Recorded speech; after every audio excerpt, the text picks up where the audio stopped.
So that is my screenplay for Spacewalker. It's a movie that I am making on this channel. What was I fucking talking about? I'm just chopping up my screenplay. I've numbered them as well. And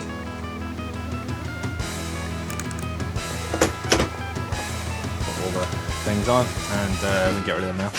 I am currently in production on my first feature film. I'm making it in Unreal Engine and I'm broadcasting what I do here on this channel. Hey, I'm just chopping up my screenplay. So I've got a character who's monologuing and a load of action that happens while he's monologuing.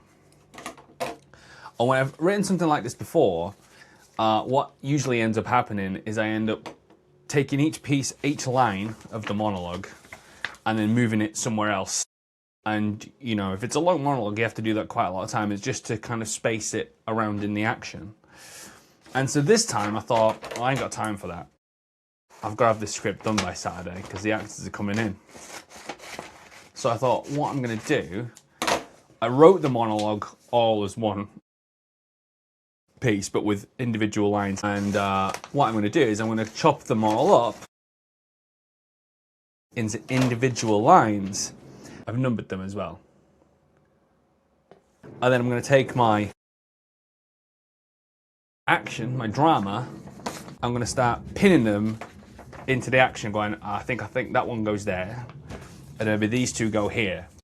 And then pace it out like that on paper, just so that I can kind of read it through and see how the monologue fits into the drama. And then when I'm happy, I'll open the screen up, open the software, Highland, and paste them into where they're supposed to be, and then I'm only doing it once. And that's why I'm chopping up a screenplay on a Tuesday evening. This is a Spacewalker diary. Right, so here's my action in 8 and a bit pages, and here's my monologue. So basically, it's spread them out over here.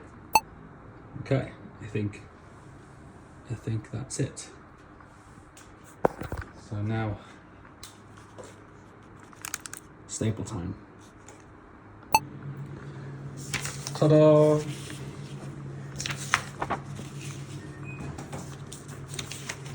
There we go. Just gotta type that up now. Here it is then. So those are all the pages that I put all the things on, and we get rid of them now. And now this is the screenplay. I always like to print the first draft off, so I've got one to doodle on and make notes on and things like that. I've done an interesting thing with this one. I've added paragraph numbers. So we're gonna have actors record tomorrow. And so let's say the actor playing Sarah has got this line and records that. What I need to do is I need to snip that line out and every line, and they're all going to go into Unreal Engine to form the film. Now this is only the table read. They will be redone ultimately. Like everything will be redone. This is another thing that's going to get iterated. Like some of the assets have already been iterated. The animation will be iterated. Everything will be iterated up to a finished film. This is just the start point. But all these lines need to go in, and so what I've done here is I've added these paragraph numbers, so I know that when I come to snip this line out, the number that I'm giving it is 919. So yeah, and now the only thing that remains to do is to just bind this up. This script is so different to anything I've ever written. I do have a thing that I do in scripts. I tend to have a running commentary. So myself as the writer, I tend to have a running commentary. The general advice is like, don't do that. I can't remember now. I know my friend Dom, script fella, would definitely tell me not to do that. But I don't write scripts for anybody but me, so it's not like I'm sending them off to be read. They don't enter competitions. I don't send them to producers other than my producers. So I feel like I'm quite kind of all right to do that. Did I do it in Trenchfoot?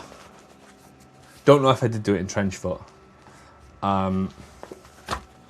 Definitely did it in Giblets, because I crack jokes. There's a couple of jokes in Giblets that are just in the narration, that in the private narration in the script, that are not going in the film, which I'm quite pleased with. And partly because especially this and Dead Man's Hill were about, there's an experiential factor to how I'm intending them, and because I'm directing them, I like to be able to talk to the audience about like what this will feel like when it's actually on screen, as opposed to purely what's there. So yeah, so this one's quite experiential as well. I mean, it's literally, you know, we're talking about potentially presenting it as an experience, like in an immersive experience, so that you can kind of feel like you're in space on a spacewalk. Oh, it's always nice when you've written one of these. When you've written one, it's always nice to be able to just go, oh, look, I wrote that.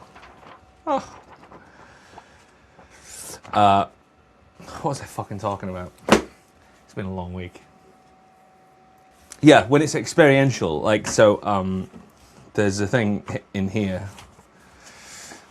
There's half a page there, because part of the experience is going to be sumptuous visuals, space visuals, the Earth looking beautiful, you know, the camera just being really kind of interesting, organic, just floating around, like, I don't know, like, it's in my head, and it's my job to make these things happen, obviously, but because of that, it's hard to write. If you're not writing these descriptions, it's hard to kind of write, you know, an astronaut floats through fucking space. So it's not going to be very good on the page. So here, I'm going to start a scene 2. So there's 8 scenes in this, and I designed it from the off. You'll notice I've other videos where I've said there are 8 scenes in Unreal Engine. There's 8 sequences, so there are 8 scenes in here. So the opening shot, the first page is not included, so that's effectively scene 0.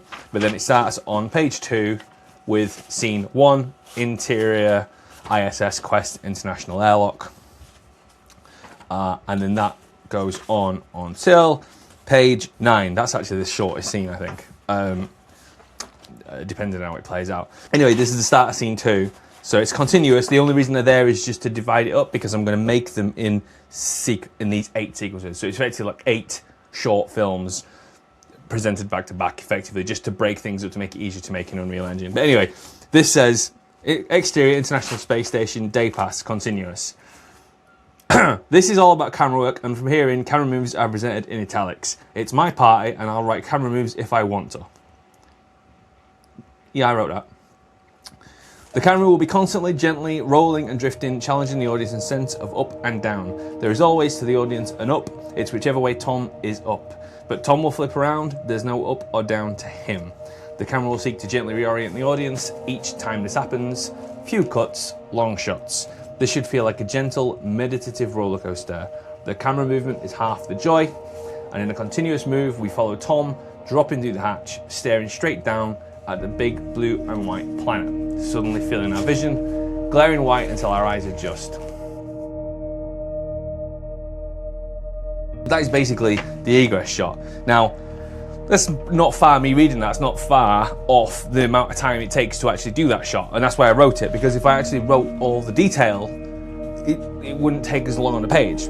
But it's like, you know, so I allow myself this sort of time to explain the experience, to describe the experience as much as anything. Right, so that's a script diary for you. So that is my screenplay for Spacewalker. It's a movie that I am making on this channel. I'm making it in Unreal Engine. I am making it in public. I'm doing regular diaries and showing you behind the scenes on everything I'm doing. And if you want to follow along, you can. If you want to ask me questions, you can. Ask them in the comments. Do whatever you want to do. And I will talk to you in a bit.